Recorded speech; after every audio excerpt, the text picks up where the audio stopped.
नमस्ते दोस्तों, मोनी रसोई में आपका बहुत बहुत स्वागत है। आज मैं आपके साथ शेयर कर रही हूँ शुगर फ्री गोंद के लड्डू। लड्डू बनाने के लिए हमें यहाँ पे चाहिए गोंद। यहाँ पे मैंने गोंद 200 ग्राम लिया है, मखाना 100 ग्राम, काजू 50 ग्राम, बादाम 50 ग्राम, कोकोनट 150 ग्राम जिसे मैंने कद्दूकस कर लिया है, एक बड़ा चम्मच जिंजर पाउडर जिसे सौंठ भी कहते हैं, किशमिश 100 ग्राम, खजूर 150 ग्राम और अंजीर 100 ग्राम। और इन सभी को फ्राई करने के लिए मैंने यहाँ पे घी का यूज किया है, क्योंकि घी में ही ये ड्राई फ्रूट के लड्डू बनते हैं। तो यहाँ पे मैंने जैसे जैसे यूज होगा घी को यूज करते जाएंगे। यहाँ इस रेसिपी में हमने चीनी, मीठा के लिए चीनी और गुड़ का यूज़ नहीं किया है, उसके बदले मैंने खजूर, अंजीर और किशमिश को यूज किया है।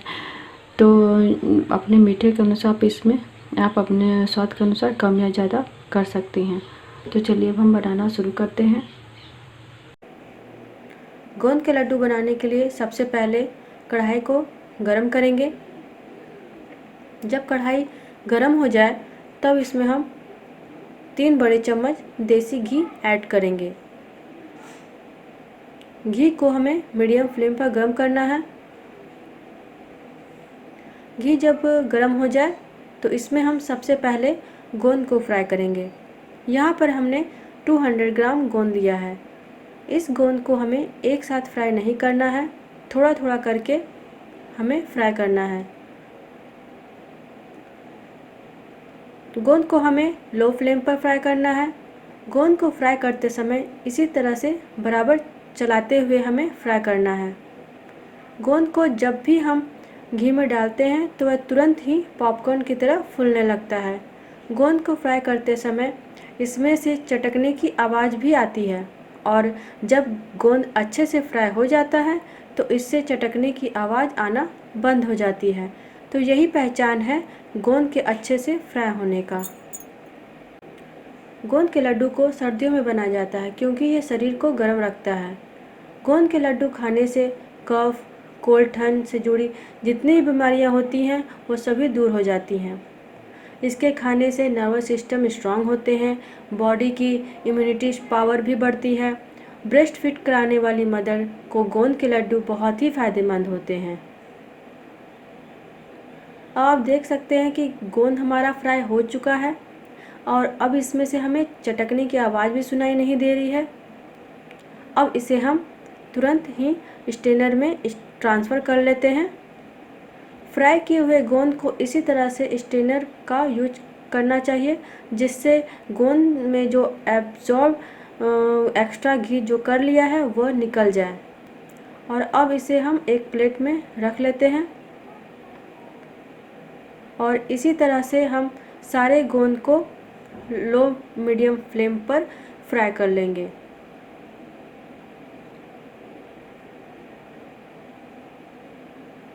ये लीजिए, मैंने सारे गोंद को फ्राई कर लिया है। अब आप देख सकते हैं कि बचे हुए घी में डस्ट है।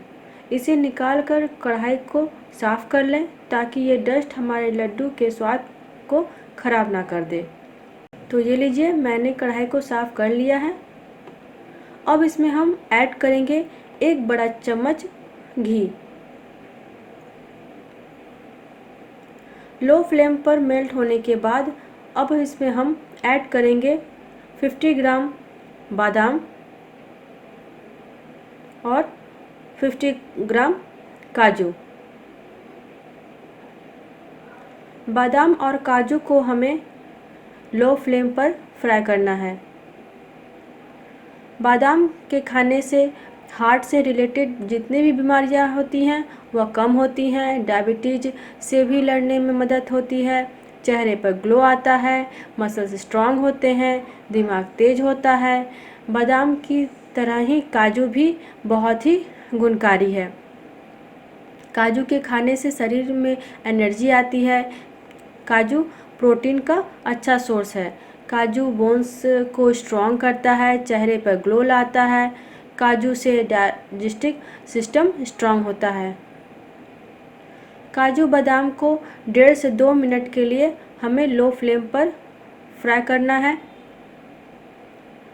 ये देखिए काजू का कलर भी चेंज हो गया है। हमारा काजू और बादाम अच्छे से फ्राई हो चुका है। अब इसे हम निकाल लेते हैं। काजू बादाम को ज़्यादा देर तक फ्राई नहीं करना चाहिए, नहीं तो इसका स्वाद खराब हो जाता है। इसे भी हम स्ट्रेनर में निकाल लेंगे और फिर इसे भी एक प्लेट में रख लेंगे।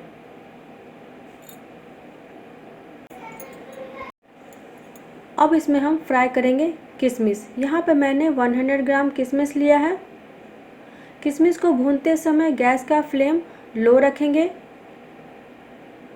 किशमिश में भी protein, carbohydrate, vitamin B6, iron, calcium, potassium भरपूर मात्रा में पाए जाते हैं। किशमिश के खाने से हाई BP कंट्रोल होता है।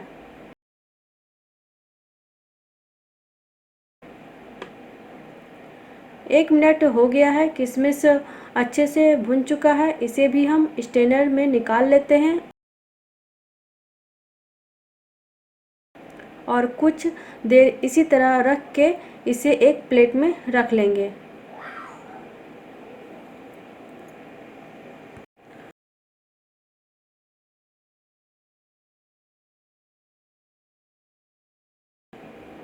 अब इसमें हम 1 कप ड्राई कोकोनट ऐड करेंगे। ग्राम में नापें तो ये 150 ग्राम है। ड्राई कोकोनट की जगह आप फ्रेश कोकोनट भी यूज कर सकती हैं। ड्राई कोकोनट को हमें लो फ्लेम पर फ्राई करना है। ड्राई कोकोनट में काफ़ी तेल होता है, इसलिए इसे भूनने के लिए ज़्यादा घी की ज़रूरत नहीं होती है। ड्राई कोकोनट को रोज़ खाने से मसल्स और बोन स्ट्रांग होते हैं। ड्राई कोकोनट में कार्बोहाइड्रेट और प्रोटीन होता है। कोलेस्ट्रॉल लेवल कम होता है, एनीमिया दूर होता है। ये देखिए नारियल लाइट ब्राउन हो गया है। अब इसमें हम ऐड करेंगे 1 चम्मच ड्राई जिंजर पाउडर, जिसे सौंठ भी कहा जाता है। सौंठ को करीब आधा मिनट के लिए ड्राई कोकोनट के साथ हम लो फ्लेम पर रोस्ट करेंगे।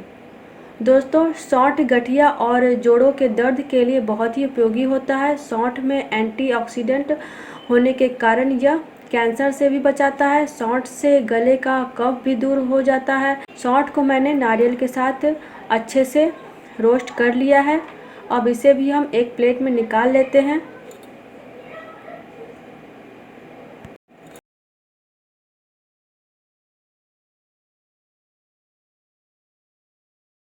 नारियल को प्लेट में निकालने के बाद हम कढ़ाई को एक बार हल्का सा साफ़ कर लेते हैं और अब इसमें हम ऐड करेंगे फिर से 1 चम्मच घी।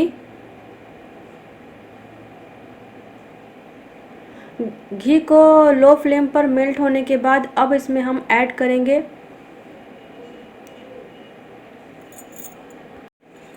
150 ग्राम खजूर। यहाँ पर मैंने खजूर के सारे बीज को निकाल लिया है और 100 ग्राम अंजीर। खजूर और अंजीर को लगभग 1 से 1.5 मिनट के लिए भूनेंगे। इस तरह से भूनने से खजूर और अंजीर की जो नमी होती है वह निकल जाएगी और लड्डू की शेल्फ लाइफ बढ़ जाती है। इससे डाइजेस्टिव सिस्टम और नर्वस सिस्टम दोनों ही इम्प्रूव होता है।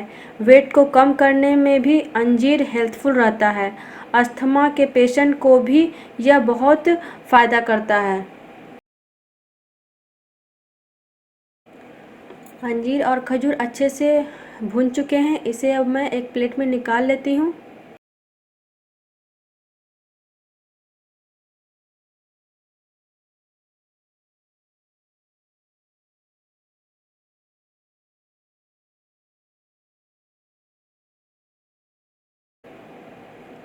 अब हम फ्राई करेंगे मखाना। यहाँ पर मैंने लिया है 100 ग्राम मखाना। मखाना को भी हमें लो फ्लेम पर ही भूनना है। मखाना को खाने से हार्ट और किडनी हेल्दी रहती है हाई ब्लड प्रेशर और डायबिटीज़ कंट्रोल रहता है। यहाँ तक कि मखाना खाने से डाइजेस्टिव सिस्टम भी बेहतर रहता है। मखाना को भूनते हुए हमें 5 मिनट हो गए हैं। अब हम एक मखाना को लेकर चेक कर लेते हैं। अगर मखाना अच्छे से रोस्ट हो जाता है तो वह इस तरह से अच्छे से क्रश हो जाता है। अब ये देख सकते हैं कि हमारा अच्छे से क्रश हो रहा है। इसका मतलब कि हमारा मखाना अच्छे से रोस्ट हो चुका है। और अब इसे हम एक प्लेट में निकाल लेते हैं। और आप यहाँ देख सकते हैं कि हमारा जितना भी घी कढ़ाई में लगा था वो सभी मखाने ने अब्जॉर्ब कर लिया है। इसीलिए आप सारे ड्राई फ्रूट्स पहले फ्राई कर लें और सबसे लास्ट में मखाना को करें। इससे आपके कढ़ाई में जितने भी तेल रहेंगे, घी रहेंगे, वो मखाना एब्जॉर्ब कर लेगा और आपका कढ़ाई पूरा साफ़ हो जाएगा। सभी ड्राई फ्रूट्स हमारे भुन चुके हैं। अब हम चलते हैं नेक्स्ट प्रोसेस में। अब हमें फ्राई किए हुए गोंद को क्रश करना है। तो इसके लिए हम एक बड़ा सा बर्तन ले लेंगे। उसमें हम थोड़ा थोड़ा गोंद डालते हुए एक कटोरी ले लेंगे। उस कटोरी के बैक साइड से इस तरह से गोंद को क्रश करेंगे। गोंद बहुत आसानी से क्रश हो जाता है। कटोरी से गोंद को क्रश करने से लड्डू में गोंद का क्रंची टेक्सचर बरकरार रहता है। अगर आप मिक्सी में ग्राइंड करेंगे तो यह बहुत ज़्यादा बारीक हो जाएगा और लड्डू में इसका स्वाद पता नहीं चलेगा। थोड़ा थोड़ा गोंद बड़े बर्तन में डालते जाएं और कटोरी से इसी तरह से क्रश करते जाएं।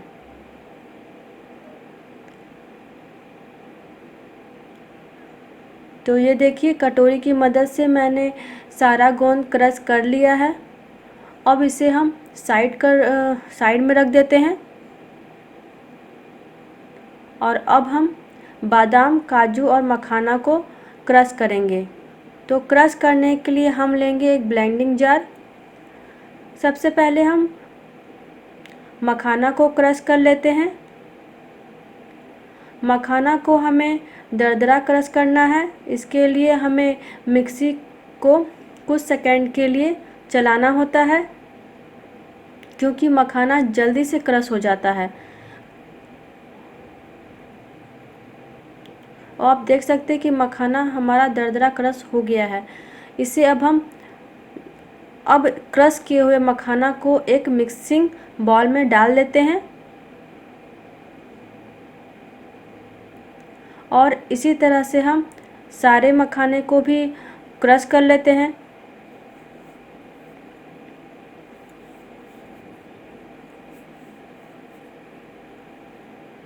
तो लीजिए, मैंने सारे मखाना को तो क्रश कर लिया है। अब चलिए हम काजू और बादाम को भी क्रश कर लेते हैं।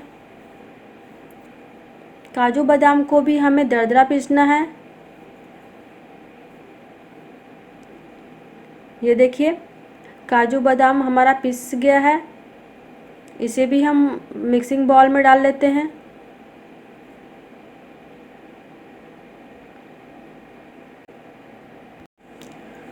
अब हम किशमिश, खजूर और अंजीर को पीसेंगे। गोंद के लड्डू बनाने के लिए गुड़, चीनी और बूरा की जगह पर मैंने किशमिश, खजूर और अंजीर का यूज किया है। शुगर फ्री गोंद के लड्डू बनाने के लिए खजूर, किशमिश और अंजीर की क्वांटिटी अपने टेस्ट के अनुसार कम या ज़्यादा आप कर सकती हैं। अब खजूर, अंजीर और किशमिश को ग्राइंड करने के लिए ब्लेंडिंग जार में डालेंगे और इसे पीस लेंगे। खजूर, किशमिश और अंजीर को पीसने में लगभग 2.5 से 3 मिनट लग जाता है, क्योंकि अंजीर पीसने में ज़्यादा टाइम लगाता है।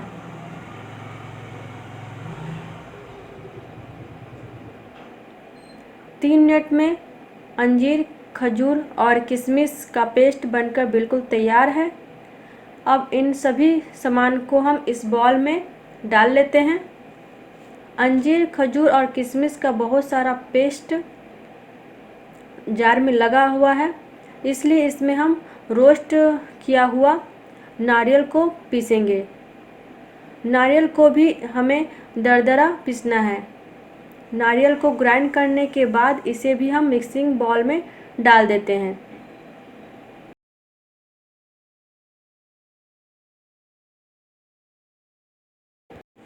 अब इसमें हम क्रश किया हुआ गोंद भी इसमें डाल देते हैं।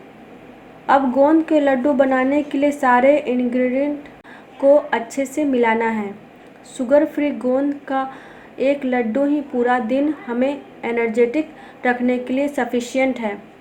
शुगर फ्री इन लड्डुओं को 6 महीने के लिए एयर टाइट जार में स्टोर कर सकते हैं। सारी सामग्री अच्छे से मिक्स हो गया है। इसमें अच्छे से बाइंडिंग आ गया है। अगर आपका बाइंडिंग इस टाइम नहीं हो रहा है तो आप इस सारे मिश्रण को, सारे सामान को एक बार मिक्सी में फिर से हल्का सा ग्राइंड कर लें, जिससे एक दूसरे से सारे सामान मिल जाएंगे। तो ये आपका अपने आप ही बाइंडिंग होने लगेगा। अब आप देख सकते हैं कि हमारा बाइंडिंग होने लगा है। तो हमारा मिश्रण बिल्कुल रेडी है। अब इस मिक्सचर को हम लड्डू का शेप दे देते हैं। ये देखिए, शुगर फ्री गोंद का लड्डू बनकर बिल्कुल तैयार है। इसी तरह से सभी को लड्डू का शेप दे देती हूँ। दोस्तों शुगर